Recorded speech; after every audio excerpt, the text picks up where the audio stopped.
Assalamualaikum warahmatullahi wabarakatuh. Pada perkuliahan ekonometrika hari ini, dengan dosen pengampu Bapak Rohmat Subagio, kami akan mempresentasikan mengenai analisis regresi berganda.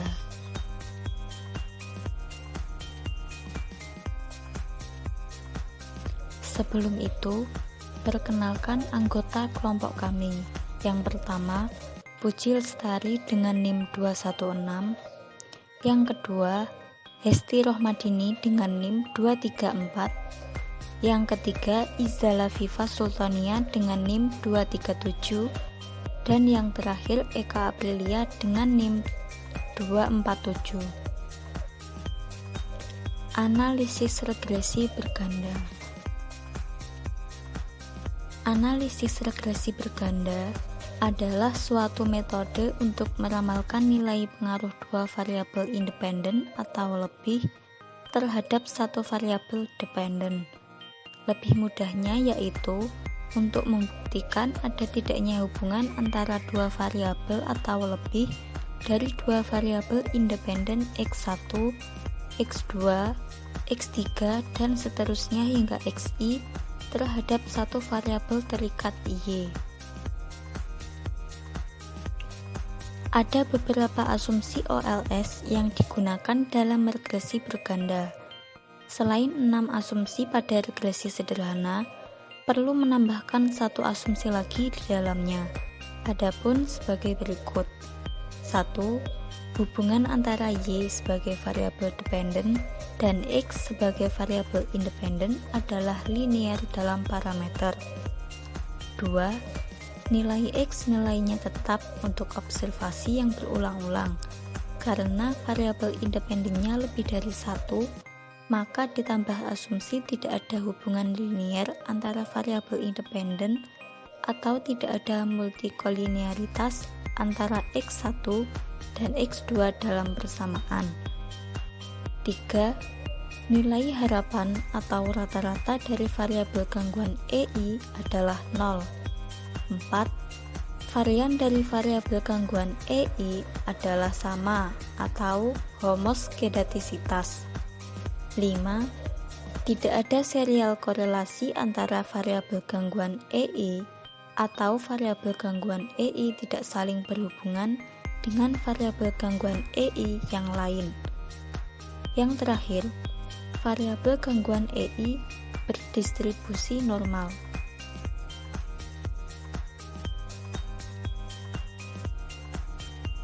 Estimasi OLS terhadap koefisien regresi berganda. Jika keenam asumsi terpenuhi, maka metode OLS akan tetap mampu mendapatkan B0, B1, dan B2 yang plus sehingga menyebabkan garis regresi sedekat mungkin pada data aktualnya. Menurut Draper dan Smith tahun 1992, hubungan antara satu variabel dependen dengan satu atau lebih variabel independen dapat dinyatakan dalam regresi linear berganda yang secara umum dapat dinyatakan sebagai berikut.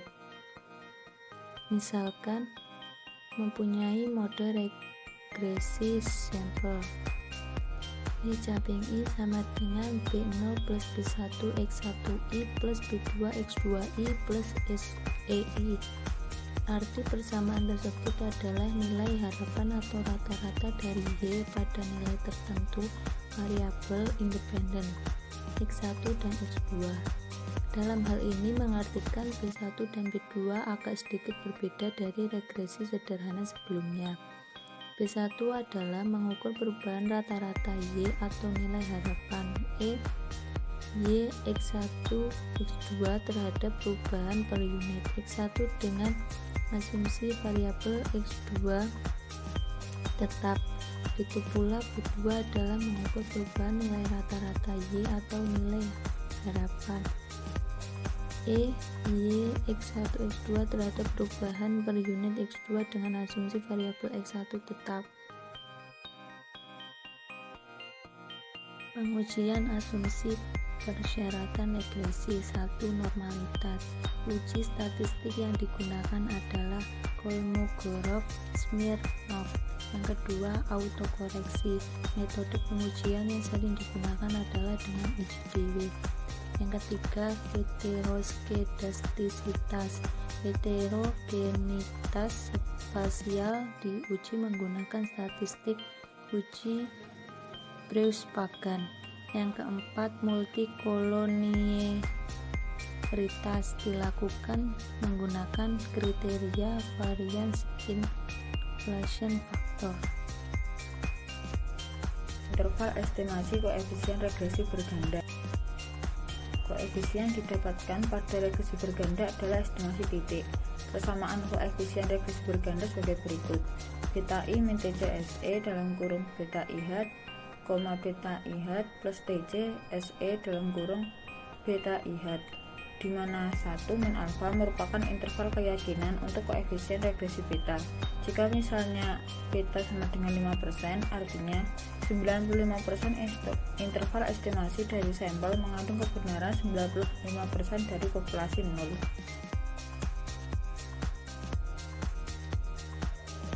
Uji T koefisien regresi parsial.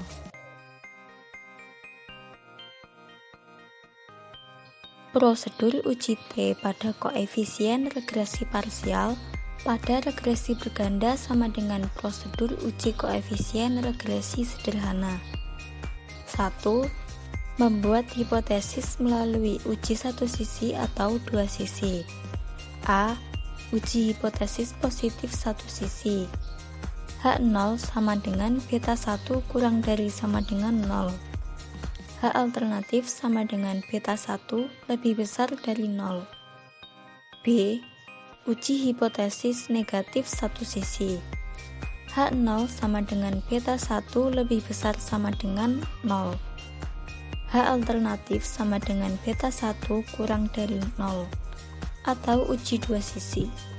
H0 sama dengan beta 1 sama dengan 0 dan H alternatif sama dengan beta 1 tidak sama dengan 0. Yang kedua, ulangi langkah pertama untuk beta 2. Selanjutnya, uji hipotesis koefisien regresi secara menyeluruh atau uji F. Uji F dapat diformulasikan sebagai berikut. F sama dengan ESS per K-1 dibagi RSS per N-K. Untuk menguji apakah koefisien regresi beta 1 dan beta 2 secara bersama-sama atau secara menyeluruh berpengaruh terhadap variabel dependen. Prosedur uji F dapat dijelaskan sebagai berikut. Membuat hipotesis 0 dan hipotesis alternatif. Selanjutnya, mencari nilai F hitung dengan formula seperti uji hipotesis salah satu sisi atau positif dan nilai F kritis dari. Selanjutnya, koefisien determinasi yang disesuaikan. Formula untuk menghitung koefisien determinasi regresi berganda sama dengan regresi sederhana, yaitu sebagai berikut. Dari rumus tersebut, tampak jelas bahwa koefisien determinasi tidak pernah menurun terhadap jumlah variabel independen. Artinya, koefisien determinasi akan semakin besar jika terus menambah variabel independen di dalam model. Sekian yang dapat kami sampaikan. Apabila banyak kurang lebihnya dalam kami menyampaikan, kami mohon maaf yang sebesar-besarnya. Terima kasih atas perhatiannya. Wassalamualaikum warahmatullahi wabarakatuh.